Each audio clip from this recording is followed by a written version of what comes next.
I wanted to stay, but yet I wanted to go back, because when I heard my baby cry, it was like immediate. It was like, I've got to go back. I have to be with my babies. They need me, you know.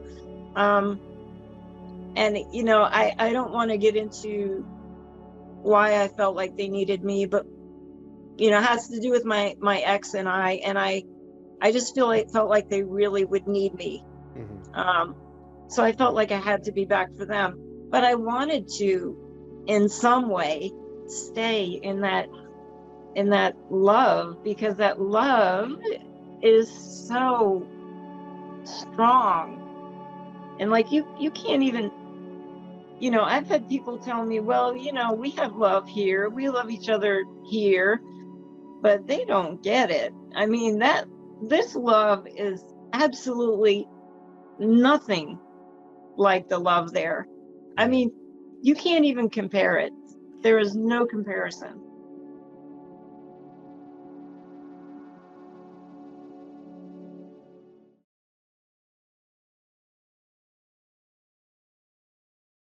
Time was different. It was either different or didn't exist at all. Okay. And I honestly don't know how I knew that. It was just, I knew that. And when I came back, I knew that even more so, because I was like, well, it has to be, because if I'm, out for maybe, 6 minutes or 5 minutes or however long it was, but I experienced all this stuff, it just makes sense that it would either be very different or it didn't exist at all. And now I've heard things like, time doesn't exist, but back then I never even heard that before. I had no idea, and that would have been a very strange concept to me. I'm like, how does time not exist? You know what I mean?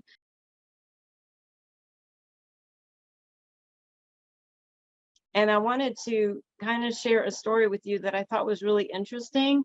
Okay. That happened when I came back. It never happened beforehand, but when I came back, it was really weird.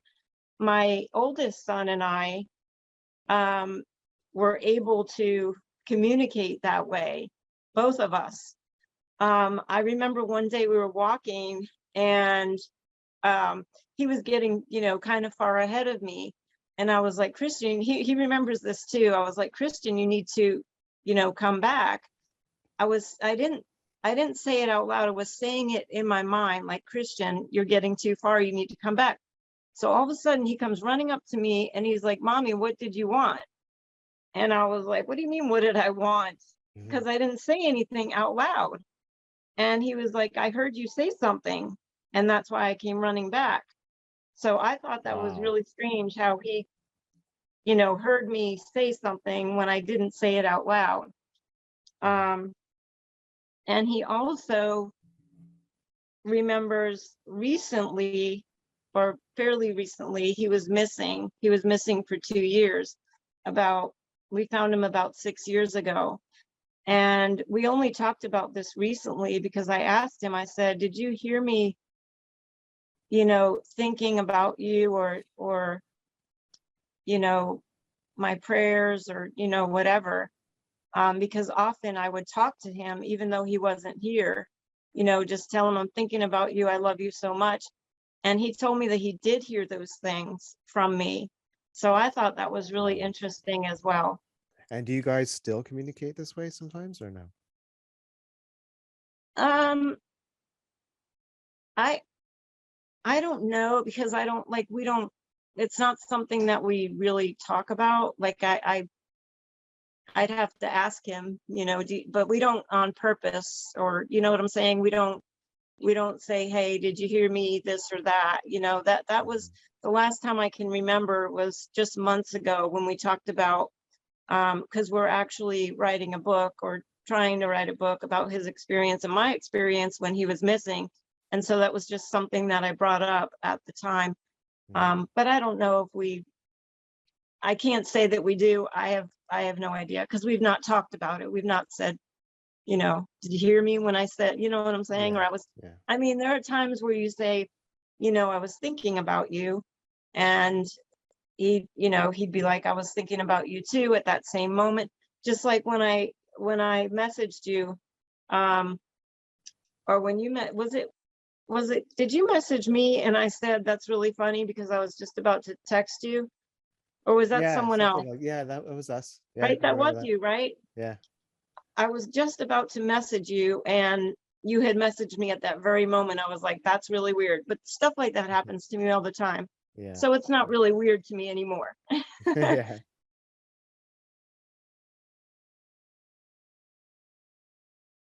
He was born in a teaching hospital. When I had my C-section, it was at a teaching hospital. So I kind of feel like because it was at a teaching hospital, I kind of feel like it was, like maybe they were kind of still practicing, you know what I mean? And Yeah. I was kind of like one of the guinea pigs, if you will, Hmm. that they didn't really know exactly what they were doing. That's Right. kind of the feeling I get. When I think about, or when I haven't thought about it in a long time, but back then when I thought about it, I'm like, this is a teaching hospital. Maybe that's why this happened. It would kind of make sense in a Hmm. way, not having as much practice doing something. I don't know, Yeah. but Yeah, for sure.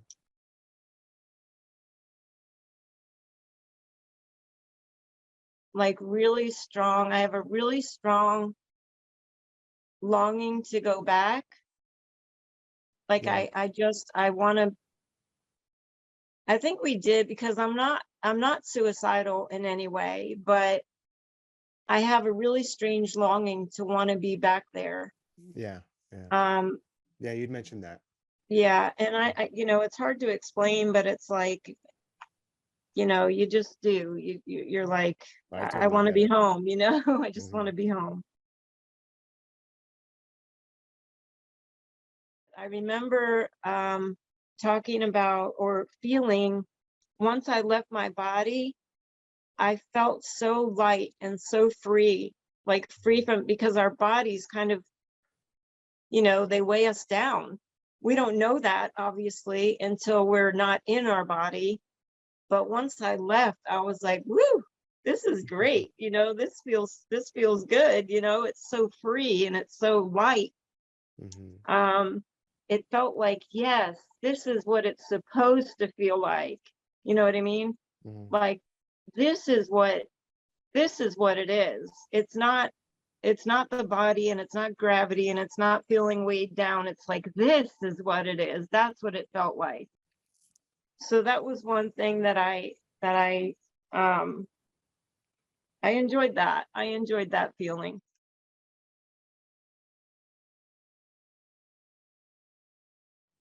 I know that that was impossible because I was completely knocked out with anesthesia. Some some C-sections, when they're not emergency C-sections, you can be, half awake, I guess, kind of like in a twilight.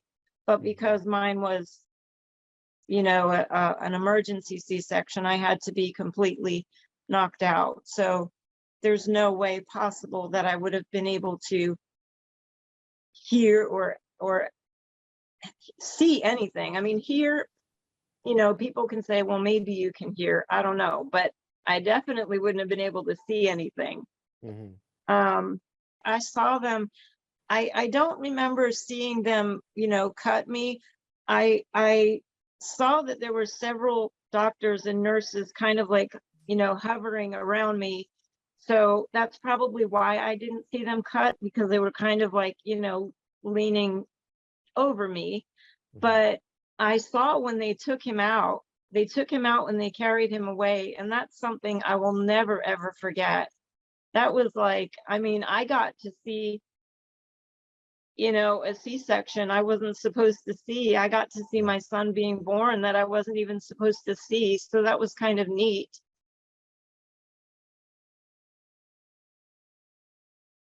For a split second, I wasn't worried about myself because I felt, I was fine. But for a split second, I was worried about him.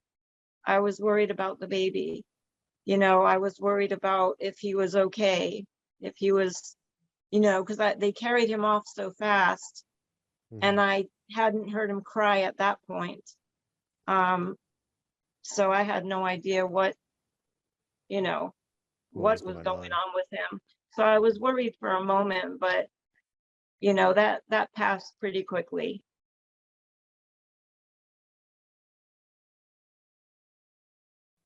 When I was in the hospital room looking down, and I think I told you that somebody appeared next to me, and I didn't go through any kind of tunnel. I didn't see any kind of light or anything like that, but we were just kind of, we were in the operating room, and then in the next second we were somewhere else. So you know, that's how movement was for me. It was like, you know, you're one place and then you're another place. And then we went, you know, from that place back to the operating room. And it was it was, you know, split second. It's almost like you just think about it and then you're there. So what I wanted to say is that the fact that, you know, the telepathic communication and the way that we move from one place to another very quickly, or just by thinking about it, those things were so normal. It's like, that's the way it is and always was.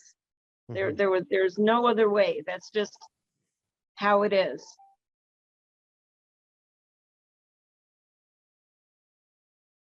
When I first, you know, was trying to tell people about it, I would relate it to being on a train. If you've ever been on a train and seeing, you know, the everything moving very quickly past you, you know what I mean? That is so cool. That's what it was like. It was like very fast, you know, because trains are really fast. And then it was like when it would stop and show me the certain parts of my life, it was like, you know, the conductor saying, you know, this stop, or whatever they do when they stop, and then the train goes again, you know what I mean, and then stop. And that's so freaking that's what it cool. felt like.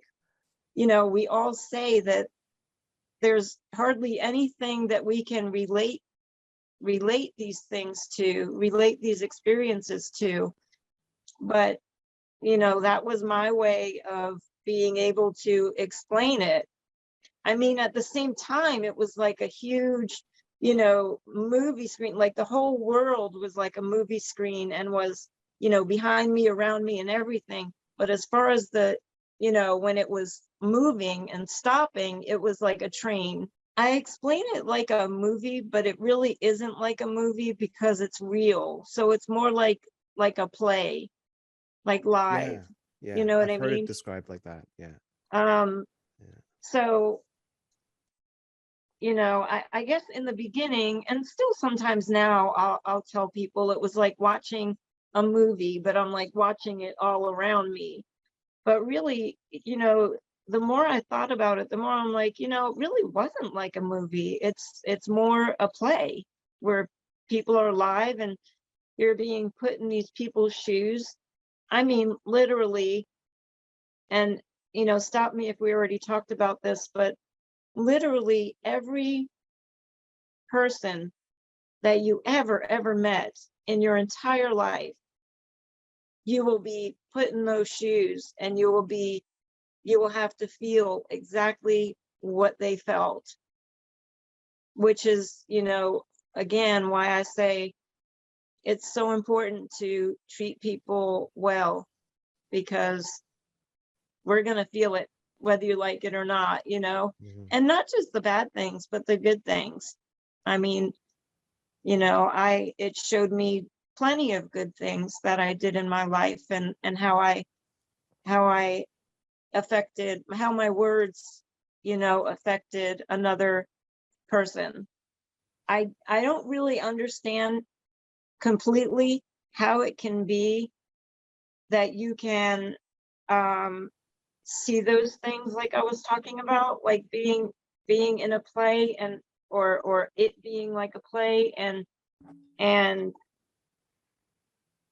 you know, being in another person's shoes. I never really understood that, but I suppose it has something to do with time not existing and, past, present, and future existing at the same time. What better way can you possibly have to evolve your soul than to look at some of these experiences, especially ones that have come and gone and you've forgotten about? Everything matters. And like I said, positive and negative. And what I said was, you may have given a compliment to someone who has been told their whole life that they're worthless or ugly or no good. And that compliment could have meant the world to them. Or maybe someone had lost faith in humanity and you restored it for them by letting them go ahead of you in the grocery store line, buying their meal at the drive-through, or just helping them in any way. They all have a ripple effect. Mhm. So if we, if we do those things, the goal, and I guess the hope, is that other people will do those things, and it will just,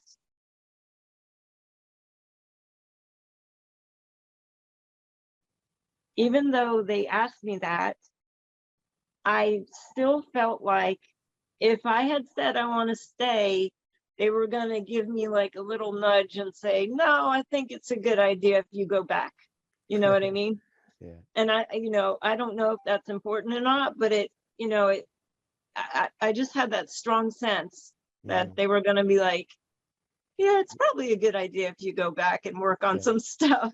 That's why I'm saying I was given the choice, but I just felt it so strong in my spirit that they were going to be like, even though I said, yes, I would like to stay, because I wanted to stay in that, I wanted to stay, but yet I wanted to go back, because when I heard my baby cry, it was like immediate. It was like, I've got to go back. I have to be with my babies. They need me, you know. And I don't want to get into why I felt like they needed me, but it has to do with my ex and I just felt like they really would need me. Mhm. So I felt Yeah. like I had to be back for them, but I wanted to, in some way, stay in that love, because that love is so strong. And like you can't even, I've had people tell me, well, we have love here, we love each other here, but they don't get it. I mean, that this love is absolutely nothing like the love there. I Yeah. mean, you can't even compare it. There is no comparison.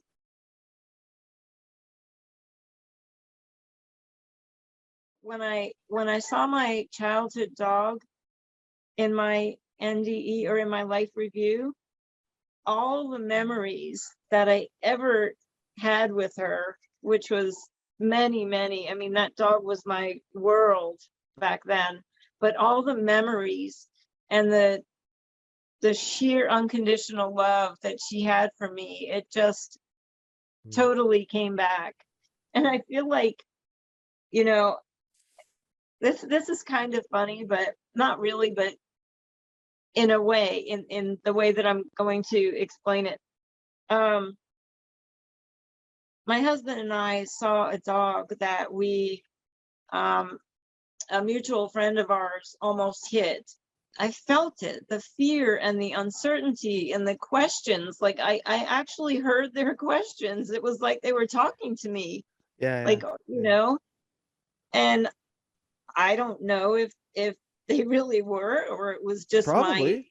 Probably. imagination, imagining what they might feel, but it felt like they were seriously asking these questions. Like I said on the page, like, are you here for me?